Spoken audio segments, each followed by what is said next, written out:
Ang Pilipinas ay kasalukuyang dumaraan sa isang napakalaking inobasyon sa larangan ng infrastruktura, kung saan bilyon-bilyong dolyar ang ini-invest sa mga bagong kalsada, tulay, paliparan, riles at iba pang mga infrastructure project.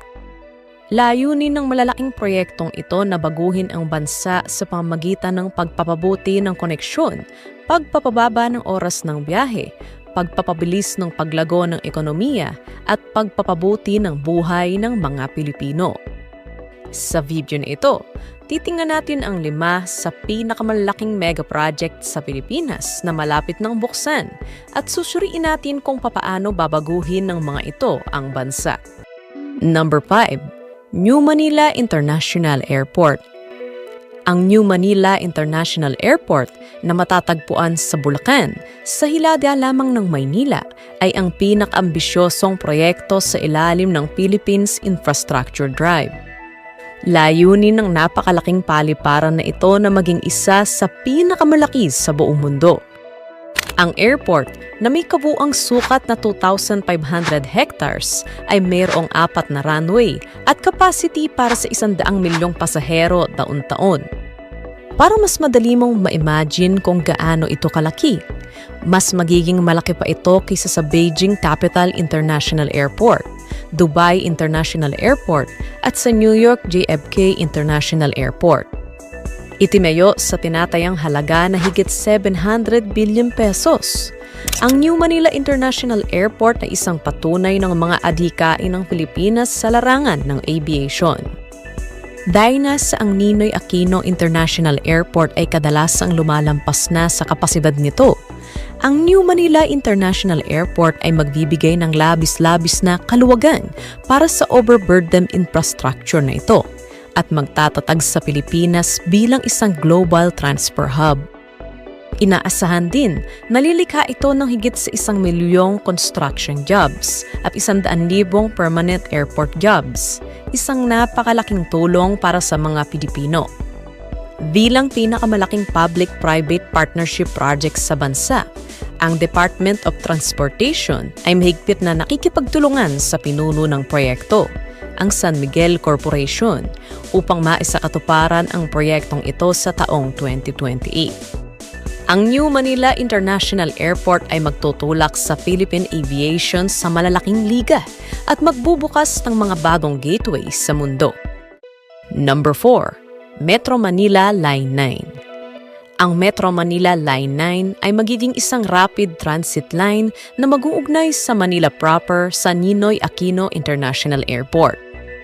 Ang Line 9 na may habang 24 kilometers at may 13 istasyon ay magbibigay ng direktang airport rail access sa mga central business districts sa Maynila.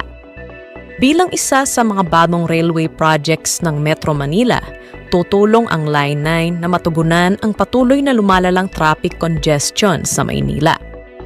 Sa capacity nito na 1.2 million passengers daily, mabilis nitong maihahatid ang mga commuters patungong airport habang binabawasan ang bilang ng mga sasakyan sa EDSA at iba pang pangunahing lansangan. Tinatayang babawasan ng linya ang travel time mula sa Maynila patungong airport sa 35 minutes na lang. Kasama sa Metro Manila Transit Network, ang Line 9 ay mag-uugnay sa iba pang mga linya tulad ng Metro Manila Line 1, Metro Manila Line 2 at sa nakaplanong Metro Manila Subway.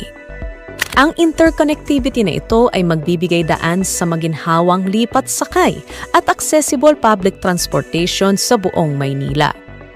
Ang Department of Transportation ang nangangasiwa sa pagtatayo ng 50 billion peso Line 9, habang ang Light Rail Manila Corporation ang hahawak sa mga operasyon kapag nakumpleto na ito sa 2028. Ang Line 9 ay isang mahalagang bahagi ng pagpapalawak ng sistema ng Maynila at nagpapakita ng commitment ng Pilipinas sa pagpapabuti ng mga rail infrastructure nito. Sa pamamagitan ng world-class airport accessibility na maibibigay ng Line 9, maaari nang tapatan ng Maynila ang mga major global cities sa larangan ng connectivity, mobility at livability. Number 3. Malolos-Clark Railway Project.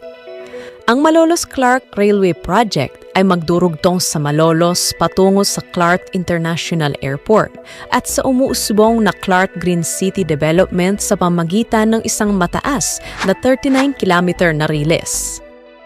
Nilalayo ng bagong riles na ito na pahusayin ang koneksyon sa pagitan ng Maynila at Central Luzon habang pinapaunlad ang ekonomiya. Sa kapasidad para sa humigit kumulang 1 milyong pasahero araw-araw sa 9 na istasyon, ang riles ay maghahatid ng mga direktang links sa pagitan ng Malolos, sa lumalagong aviation hub ng Clark Airport at sa umuusbong na Central Business District ng Clark Green City sa hilaga ng Maynila. Ang pinahusay na koneksyon na ibinibigay ng riles na ito ay susuportahan ang mga negosyo, kalakalan at turismo sa buong rehiyon. Ang railway project ay isang kolaborasyon sa pagitan ng Department of Transportation at ng Bases Conversion and Development Authority. Ang Philippine National Railways ang magpapatakbo ng riles kapag natapos na ito sa 2025. Sa pamagitan ng walang putol na koneksyon sa buong Bulacan, Pampanga at Tarlac, ang riles na ito ay mag-aambag ng isang integrated transportation plan para sa Central Luzon na nakatuon sa airport rail mobility. Kasama ang New Manila International Airport, ang papapalawak ng Clark International Airport at ang pag-usbong ng Clark Green City, ang Central Luzon ay binabago patungo sa isang umuunlad na economic zone. Ang Malolos-Clark Railway Project ay magbibigay ng efficient regional access at nagpapakita ng commitment ng Pilipinas sa modernisasyon. Inilalapit nito ang Central Luzon sa Metro Manila at binibigyang daan ang pag-unlad ng rehiyon. Number 2.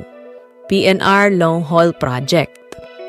Ang Philippine National Railways o PNR Long Haul Project ay naglalayong buhayin, ibalik at palawakin ang nationwide passenger railway system ng Pilipinas. Sa pamamagitan ng three-phase process, ito ay magsasaayos ng mga kasalukuyang linya, dadawa ng mga bagong linya at magpapahusay ng mga serbisyo sa buong Luzon. Nakatuon ang Phase 1 sa pagre-renovate ng mga kasalukuyang serbisyo ng Provincial PNR para mapabuti ang safety, reliability at efficiency. Ang Phase 2 ay nakatuon naman sa konstruksyon ng mga bagong riles, kabilang ang North-South Commuter Railway na nagdurugtong sa New Clark City sa Calamba at Metro Manila Subway.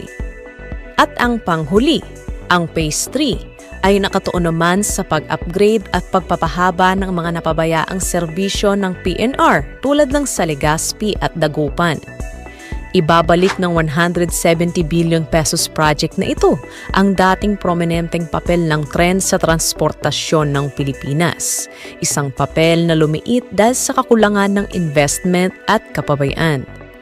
Gamit ang long-haul service na nagkokonekta sa mga rehiyon, ang pinahusay na PNR ay magbibigay ng accessible at affordable transit options para sa mga Pilipino sa buong bansa.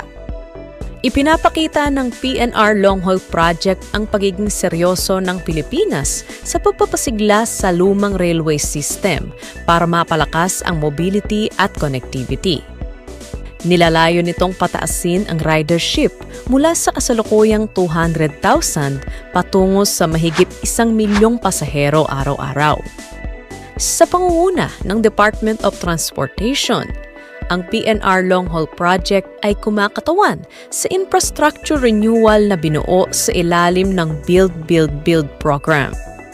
Sa pamamagitan ng modernisasyon ng rail transport, inilalapit nito ang Pilipinas, isang hakbang papalapit sa pagiging isang maunlad at globally competitive na bansa. Number 1. Bohol-Leyte Link Bridge.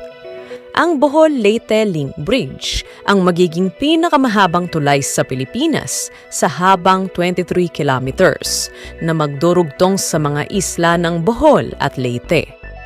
Ang tulay na ito ay may malaking kahalagahan para sa pag-uugnay ng dalawang pangunahing isla sa rehiyon ng Visayas. Sa kasalukuyan, Ang paglalakbay sa dagat sa pagitan ng Bohol at Leyte ay tumatagal ng mahigit 3 oras. Ngunit sa pamamagitan ng tulay na ito, ang travel time ay mababawasan sa ilang minuto na lamang na magbibigay ng madaling access para sa turismo at komersyo. Bilang isang landmark na tawiran, ang tulay ay kayang mag-handle ng 2,000 sasakyan kada oras at mayroon itong 50-meter clearance sa ilalim para sa pagdaan ng mga barko. Ang 72 billion peso project ay ginagawa ng Department of Public Works and Highways. Kapag nakumpleto na, ito ay magiging isang bagong focal point para sa Visayas, katulad ng Marcelo Fernan Bridge sa Hilaga. Higit pa sa pag-ugnay sa Bohol at Leyte, pag-ugnayin din ng tulay ang mga munisipalidad sa kabila ng strait tulad ng Ubay, Maasin, Aquindang. Mapapadali nito ang kalakalan, bubuo ng mga bagong oportunidad sa ekonomiya at magpapalakas ng turismo. Ang Bohol-Leyte Crossing ay magbubukas ng pinto para sa mga isla upang magkatuwang na umunlad bilang mga Visayas Hub. Bilang simbolo ng koneksyon sa pagitan ng mga pangunahing isla ng Pilipinas, ang Visionary Bohol-Leyte Link Bridge Project ay maglalapit sa mga komunidad at mag-uudyok sa pag-unlad. Kumakatawan ang tulay na ito sa pagsisikap ng bansa na gumamit ng infrastruktura upang pag-isahin ang mahigit 7,000 islands nito.